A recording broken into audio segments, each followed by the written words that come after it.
গতকালকের ভিডিওতে আপনারা সবাই দেখছেন গাছগুলোর অবস্থা কিন্তু খুবই খারাপ অবস্থা ছিল।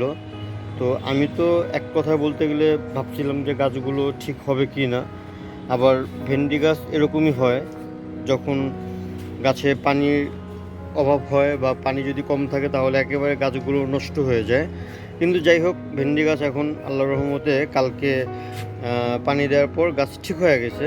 কিন্তু বেশি চিন্তা ছিল করলা গাছটাকে নিয়ে। দেখেন, কালকে কিন্তু এখান থেকে করলা গাছ পুরোপুরি বোঝা যেত, আজকে কিন্তু বোঝা যাচ্ছে না। কিন্তু তারপরেও আমি আপনাদের একটু দেখাচ্ছি। করলা গাছ কিন্তু মোটামুটি ঠিক হয়েছে। এখনও যে পুরোপুরি ঠিক হয়েছে তেমন কিছু না, কিন্তু না, এটাও ঠিক হয়ে গেছে বলতে গেলে। কিছু কিছু পাতা আর কি একেবারে হলুদ হয়ে আছে, এগুলো ঠিক হচ্ছে না। যাই হোক, গাছগুলো যে বেঁচে আছে বা বেঁচে গেছে এটা হচ্ছে সবচেয়ে বড় কথা।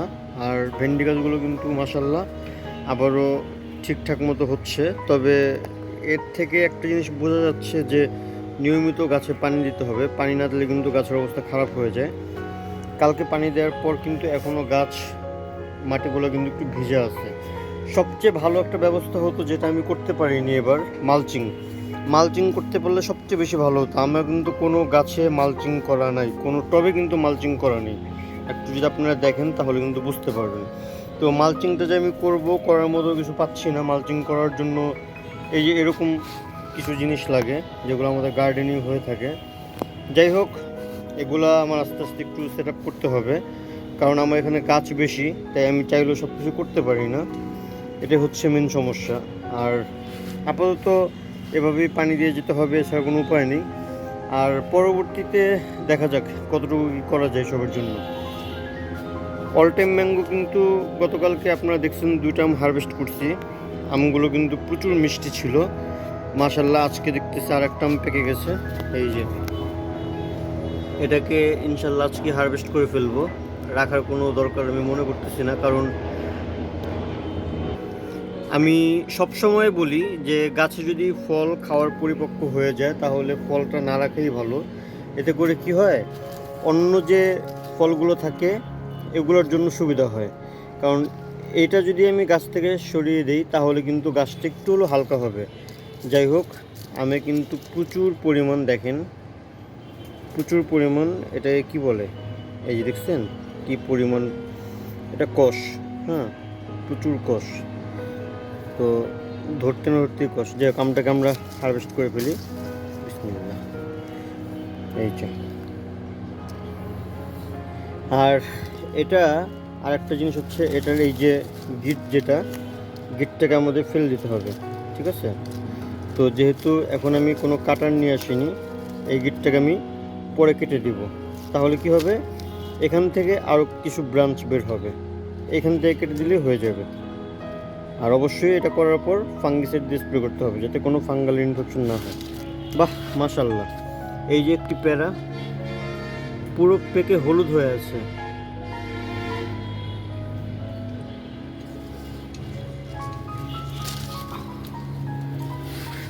মাশাল্লাহ, একই জায়গায় দুইটা জিনিস, এখানে ছিল আম আর এখানে ছিল প্যারা। যাক, এই তো ছাদ বাগানিদের অনুভূতি আমি বলতে পারবো না, কিন্তু আমি একজন বাগান হিসেবে আমার কাছে কিন্তু এই জিনিসগুলো খুবই বেশি ভালো লাগে। আমি মনে হয় আরও কিছু আম পেতে পারি যদি একটু ভালো করে চেক করে দেখি। কিন্তু এই মুহূর্তে যেহেতু আমার চোখে পড়তেছে না, তাহলে মনে হয় পাকা আম নেই এই গাছে। এই গাছে কিন্তু অসংখ্য ভিতরে ভিতরে আম আছে, ঠিক আছে? এই যে, আবার দেখা যায় এখানে একটা মুকুলও আছে, মাশাআল্লাহ। যাই হোক, আমি এই আম গাছটাকে নিয়ে কিন্তু খুবই স্যাটিসফাই। আর এই আম গাছটা আমার এমনিতেও খুব পছন্দের একটি আম গাছ। আর এটাকে কিন্তু আমি অনেক কাটিং করে করে রাখছি, আপনারা সবাই জানেন।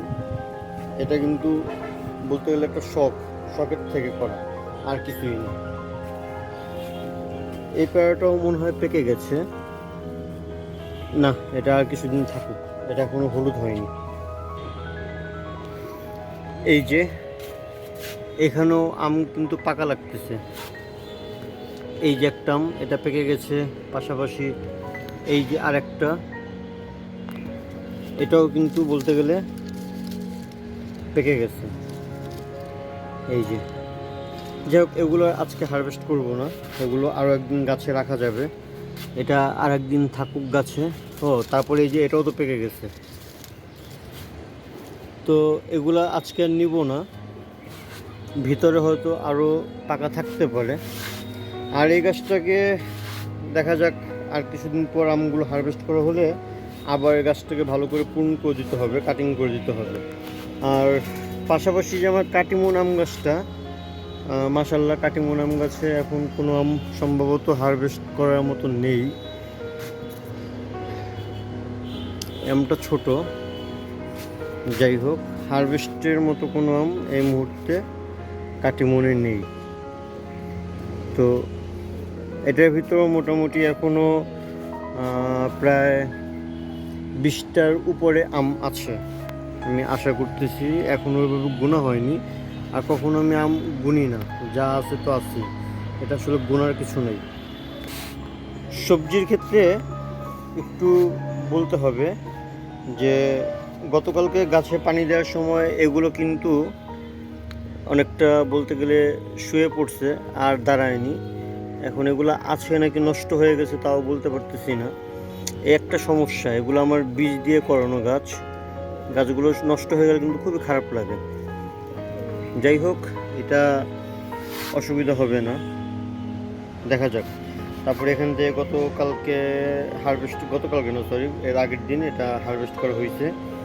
আলহামদুলিল্লাহ, কি বলবো, হয়ে গেছে আমাদের, মানে এক ক্রেট থেকে যা হয়েছে তাতেই হয়ে গেছে, আর দরকার পড়ে না। আর এগুলো তো নতুন করে হচ্ছে, এগুলো সব আমার বীজ দিয়ে করা, তো এগুলো আগে বসানো হয়েছে আর এটা একেবারে পরে বসানো হয়েছে।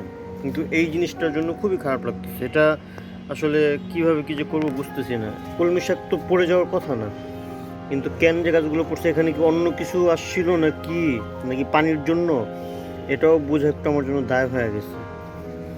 যাক, এটা বেঁচে থাকলেই চলে, আর বড় হলেই চলে, আর এত কিছু দরকার নেই। ওই যে একটা আম পড়ে আছে দেখেন,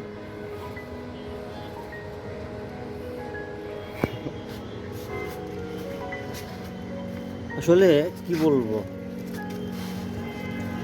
সম্ভবত হয়তো আমটা পেকে এখানে পড়ে আছে। যাদেরই আম গাছ আছে, এটা কিন্তু একটা কমন সিন, গাছের নিচে আম পড়ে থাকা, তাই ভালোভাবে চেক করতে হয় যে আসলে কোন আম পড়েছে কিনা। এটা কিন্তু পাকেনি, এটা সম্ভবত ঝরে গেছে, ঠিক আছে, এটা পাকেনি, এটা ঝরে গেছে, এটা একটা কাটিমন আম।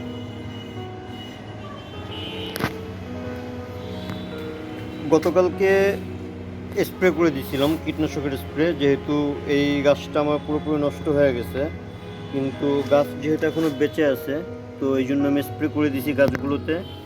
এটা আমি, সবাই জানেন যারা আমার ভিডিওগুলো নিয়মিত দেখেন, সিমের কিছু চারা বসিয়েছিলাম, কিন্তু সব চারাগুলো নষ্ট হয়ে গেছে।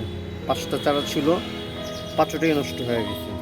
তো যতটুকু আমি ধারণা করতেছি পোকার আক্রমণ হতে পারে। ফাঙ্গিসের স্প্রে করছি কিছুদিন আগে, আর যে লাস্ট কালকে কীটনাশক স্প্রে করে দিলাম। এখন দেখা যাক কি হয়, কতটুকু কি হয়, এটাই হচ্ছে দেখার বিষয়। আর গাছ যেহেতু বেঁচে আছে, হয়তো পাতাগুলো নষ্ট করার কারণে গাছের গ্রোথ অনেকটা কমে আসছে। যদি পাতাগুলো ঠিক থাকতো বা পোকার আক্রমণ না হতো, তাহলে এই গাছগুলো কিন্তু এতদিন অনেক বড় হয়ে যেত। দেখা যাক, গাছ যেহেতু বেঁচে আছে, শেষ পর্যন্ত কী হয় সেটাই হচ্ছে দেখার বিষয়। আর এই যে পাশাপাশি আমার পেঁপে গাছটা কিন্তু মাশাআল্লাহ ভালো গ্রোথ নিচ্ছে। দেখা যাক গাছটা কতটুকু কী হয়। আমার গ্রোথ দেখে মনে হচ্ছে যে না, এর দ্বারা ভালো কিছু পাওয়ার সম্ভাবনা আছে। আর নিচে যে গাছটা হয়েছিল, এটা হচ্ছে মিষ্টি কুমড়া গাছ। তো এই গাছটাকে আমি শেড করে দেবো বলেছিলাম, কিন্তু এখনও করা হয়নি, তবে আমি খুব শীঘ্রই একটা শেড করে দিব। আপাতত আমি এই গাছটাকে একটা লাঠির মাধ্যমে উঠিয়ে দেওয়ার ব্যবস্থা করছি। তো আরও একটু বড় হোক, তারপরে আমি এখানে একটা মাচার ব্যবস্থা করে দিব। আর এই মাচাতে শুধু এই মিষ্টি কুমড়া গাছ থাকবে এমন কিছু না, এখানে আমি চেয়েছিলাম যে সিম গাছটাকেও একেবারে উঠিয়ে দিব, কিন্তু আসলে মনটা ভেঙে গেছে একটি কারণে, সিম গাছের যেহেতু গ্রোথটাই নষ্ট হয়ে গেছে, পাতাগুলো নষ্ট হয়ে যাচ্ছে পোকার জন্য। তো এই সব কিছু মিলে এটাও মানে গ্রোথ নিচ্ছে না, বড় হচ্ছে না, বাড়তেছে না, এই জন্য এটাও করা হচ্ছে না। এটা যদি ঠিকঠাক মতো হতো তাহলে হয়তো আমি এটাও করে ফেলতাম। যাই হোক, এটা হোক আর নাই হোক, করতে হবে। আর সবচেয়ে বড় কথা, আমি আগেও বলছি, লতানো যে গাছগুলো আছে যেগুলো আপনার মাচাতে হয় বা অনেকে বলে না জাংনা বা জ্বালা, এগুলোর ভিতরে হয়, যেমন লাউ, কুমড়া, করলা, তারপরে চাল কুমড়া, মিষ্টি কুমড়া, ধুন্দুল, চিচিঙ্গা, ঝিঙা।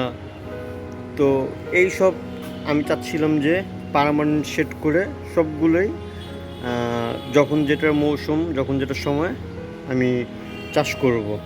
তো এই আগ্রহটা আমার যেহেতু এই কিছুদিন যাবৎ হইতেছে, এটা আমি করব। আর এটা করার জন্যই আমার এগুলো ছোটোভাবে আর কি শেখা, কারণ এগুলো তো আর চারা কিনতে পাওয়া যায় না, এগুলো বীজ দিয়ে চারা করে তারপর করতে হয়। তো কখনো যেহেতু করিনি, একটা অভিজ্ঞতার দরকার। যেমন এখন আমি এগুলো করতে যেয়ে কিছুটা অভিজ্ঞতা অর্জন করতেছি, বা এগুলোর সমস্যা সম্পর্কে আমি বুঝতেছি। যে কোনো কাজ করতে গেলে আগে সমস্যায় পড়তে হয়, সমস্যা পড়তে পড়তে কিন্তু সমাধান নিজে নিজে খুঁজে পাওয়া যায়। ঠিক আছে? তো যাই হোক, আমরা চেষ্টা চালিয়ে যাব, দেখি। ইচ্ছা আছে এক সময় এখানে সব ধরনের সবজি এই ছাদ থেকে আমরা নিয়ে আসতে পারবো নিজেদের প্রয়োজনে। যেই লাল শাকের জন্য এত কিছু, ওই লাল শাকের ব্যবস্থাটা কালকে নিছি। যেহেতু পাখির অনেক উৎপাত হয়, তাই লাল শাকের জন্য আলাদা ওই বড় যে নেটটা ছিল যেটাতে ঢেকে রাখতাম, ওটা বাদ দিয়ে দিছি। এই যে আপাতত এই যে ক্যারেটে লাগাইছে, এই ক্যারেটেরই একটা আলাদা পার্ট ছিল উপরে, ওইটা দিয়ে আটকে দিছি। আর পাশাপাশি এখানে আগে আমি যে মুরগিটা পালতাম আপনারা সবাই জানেন, তো ওই মুরগির যে একটা ছিল, কি বলে এটাকে, খাঁচা, তো এই খাঁচা দিয়ে ঢেকে রাখছি যাতে পাখি কোনো মতো উৎপাত না করতে পারে। আর ডিরেক্ট সানলাইটে রাখছি, দেখা যাক এখন কি হয়। তবে এটাই শেষ লাল শাকের ব্যাপারটা।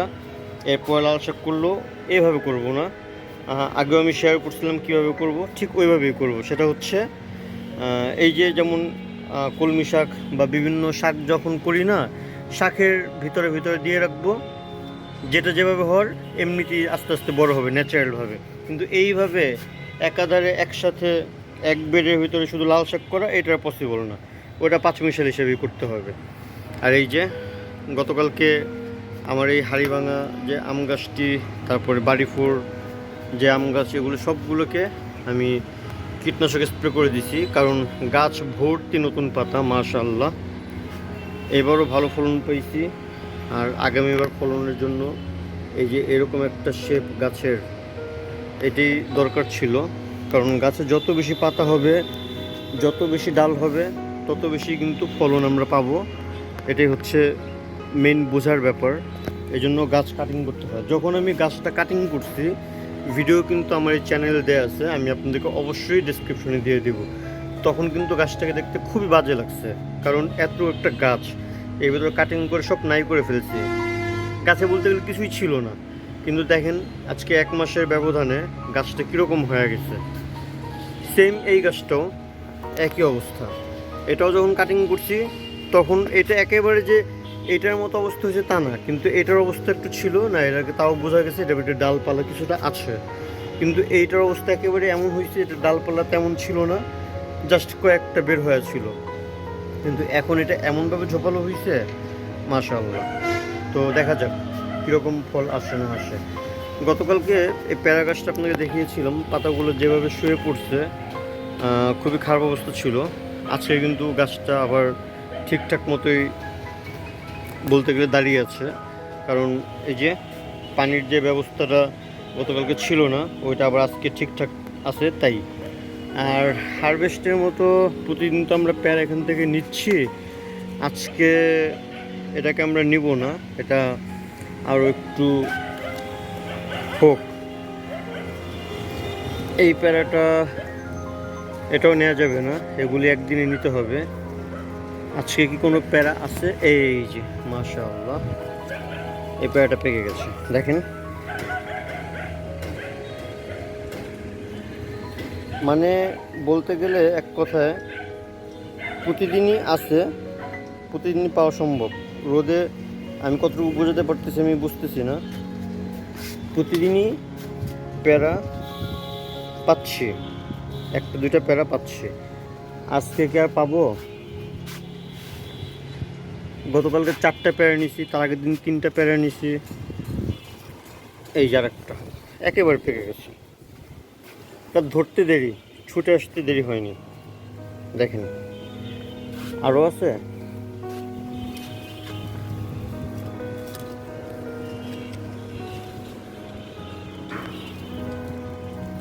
এগুলো এখনো পাকেনি, এগুলো আরো সময় লাগবে।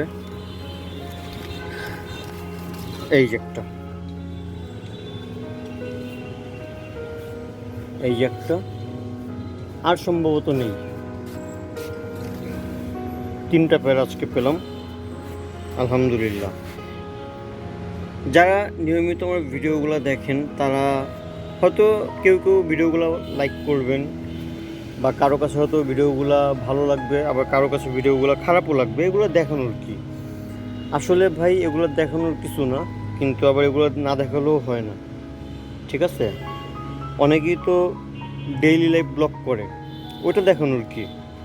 যার ভাল লাগে দেখে, যার ভাল লাগে না দেখে না, এটাই হচ্ছে মেন কথা। কিন্তু যে করতেছে সে তার অনুভূতি শেয়ার করতেছে, তার ওটাই ভাল লাগে। তো আমি যখন ছাদে আসি, ছাদ বাগানে আমি যতটুকু কাজ করি, অতটুকু সময় আমি যদি ব্যাপারগুলো ক্যামেরা বন্দি করে রাখি এবং সবার মাঝে ছড়িয়ে দিই, এটা কারো খারাপ লাগার কিছু না। যার মন চাবে দেখবে, যার মন না চাবে দেখবে না। ভাল লাগলে লাইক করবে, না লাগলে ডিসলাইক করবে, এটাই। তারপরও এগুলো করার উদ্দেশ্য একটা, যাতে এগুলো দেখে কেউ মোটামুটি হলেও এটা করার জন্য উৎসাহিত হয়, ঠিক আছে? এইটাই হচ্ছে এটার মেন কারণ, আর কিছুই না। তো যাই হোক, আজকে প্যারা হারভেস্টের মতো আর কিছু নাই। এখন আমরার সাইডে যদি আসি, তাহলে আমরার সাইডে নতুন নতুন আমড়া হচ্ছে। আমড়া গাছটা কিন্তু মাশাআল্লাহ ভালো বড় হয়েছে। আগে কিন্তু হাফ ড্রামও এত বড় হয়নি। এখন যে ফলের ক্যারেটোর যে গ্রোথটা নিয়ে আসতেছে ভালো। আর আমরাও কিন্তু অলরেডি হচ্ছে, এই যে অলরেডি আমরা কিন্তু হচ্ছে। এখানে দু একটা আমরা দেখছিলাম বড় হয়েছে, এই যে এখানে কিন্তু অলরেডি 2টা আমরা বড় হয়ে গেছে, দেখা যাচ্ছে হয়তো। তারপরে যে এখানে একটা আমরা আছে। আর এই আমরাটা মোটামুটি বলতে গেলে 12 মাসই হয়। এই যে গাছের অবস্থা 12 মাসই হয়। তো শীতের সময় এই গাছটা পুরো শূন্য হয়ে যায়, পাতা পোতা কিছুই থাকে না। এছাড়া সারা বছরই কিন্তু কম বেশি আমড়া, ফুল, ছোট ফল এরকম ধরেই থাকে। হ্যাঁ, এটা আমার অনেক আগের গাছ। তো যাই হোক, এটার অবস্থাও খুব ভালো। আশা করতেছি শীঘ্রই এটার থেকে আরও বেশি ফল পাবো। পাশাপাশি এটা দেখানোর কিছু নাই, আর দেখাবোও না, কারণ এটা কয়েকবার দেখানো হয়েছে, কিন্তু এটা কোনো আপডেট নেই। ফল আসেও না, ফল হলে অবশ্য দেখাবো। আর করলা গাছের ব্যাপারে যদি বলতে যাই, এটা এখন এই যে নেটে উঠবে, নেটে উঠলেই আমি এটাকে কাটিং করা শুরু করব। এতদিন আমি কাটিং করিনি, শুধু এই নেট পর্যন্ত আনার জন্য। এখন যেহেতু 4টা চারার ভিতরে যে কোনো একটা চারা নেট পর্যন্ত এসে পড়ছে, এটা আর একটু আসুক, তারপর এখানে উঠলেই আমি এটাকে কাটিং করে দিব, যাতে এটা যে 2G 3G কাটিংটা করলে গাছটা আরও বেশি ঝোপালো হয়, সেজন্য। এই সাইড থেকেও কিন্তু বলতে গেলে মোটামুটি নেটে, এই যে নেট কিন্তু অলরেডি ধরে ফেলছে। এটাকে আর একটু ছোটো করে দিলে ভালো হতো, এভাবে করে দিলে ভালো হতো। যাই হোক, ধরে ফেলছে যেহেতু ধরে ফেলছে, আর সুবিধা হবে না। এখন আরেকটু উঠলে আমি এটাকে কাটিং করে দিব, তাহলে এই যে এখান থেকে পুরোপুরি ধরে ফেলছে, এটা অসুবিধা হবে না। এটা যেভাবে ধরে ধরুক, এখান থেকে চারাগুলো মোটামুটি ঠিক আছে। আর গতকাল কিন্তু এগুলোর দিকে তাকানোই যায়নি, বলতে গেলে এগুলোর অবস্থা খুবই খারাপ ছিল, ওই যে পানি না পাওয়ার কারণে, আর কিছুই না। তো যাই হোক, হোপফুলি ভিডিওটা আপনাদের সবার কাছে ভালো লাগছে। আমি যদিও এখানে কোনো ইনফরমেটিভ বা কোনো আপনাদেরকে শেখানোর মতো বা আমার যতটুকু জানা আপনাদেরকে জানানোর মতো ভিডিও করা হয়নি, কিন্তু অ্যাটলিস্ট নিজের এক্সপিরিয়েন্স বা নিজের অ্যাক্টিভিটিস এইসব আপনার সাথে শেয়ার করা হয়েছে, বা কী করলাম ছাদে এসে এগুলো জানানো হয়েছে। আর কী কী ফল হারভেস্ট করলাম তা তো দেখলেনই। তো এই ছিল। আর যদি কিছু সবজি হয়, সবজির ভিতরে হয়তো ভেন্ডি আর করলা যদি দু একটা থাকে হয়তো নিয়ে যাব। এই পর্যন্তই। তো এগুলো আর শেয়ার করব না, আপাতত ভিডিওটি অনেক বড় হয়ে গেছে। তো আজকের মতো ভিডিওটি এই পর্যন্তই থাকুক। যদি ভিডিওটা আপনাদের ভালো লাগে অবশ্যই লাইক করবেন, কমেন্টস করবেন, শেয়ার করবেন। আর যারা এখন আমার চ্যানেলটিকে সাবস্ক্রাইব করেননি অবশ্যই চ্যানেলটিকে সাবস্ক্রাইব করে হয়ে যাবেন নাজেসরূপ গার্ডেন অ্যান্ড পেটসের ফ্যামিলি মেম্বার। সবাইকে ভিডিওটি দেখার জন্য অসংখ্য অসংখ্য ধন্যবাদ।